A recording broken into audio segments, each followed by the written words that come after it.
Sa bawat paglipad ng eroplanong sinakyan, may bahaging naiwan sa sariling tahanan. Bitbit ko'y pangarap at pag-asang payak, ngunit ang kapalit ay yakap mong naglaho agad. Bakit po ba kailangan lumayo si mama? Bakit larawan lang ang lagi kong kasama?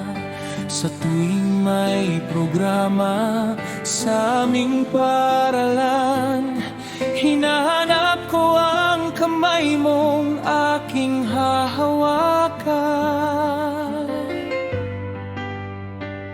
Magkalayo man ang ating mga katawan, iisa pa rin ang pintig ng ating damdamin. Sa bawat luhang lihim na pinipigil, pagmamahal pa rin ang siyang namamayani. Ikaw ang umiiyak sa banyagang lupain. Ako ang umiiyak sa tahanang tahimik. Ikaw ay nangungulila sa yakap ng pamilya. Ako na may sabik sa yakap mong dala.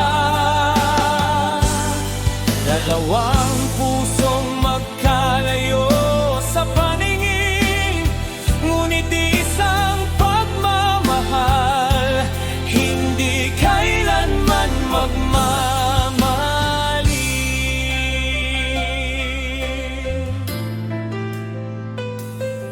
Tuwing gabi larawan mo ang aking kausap.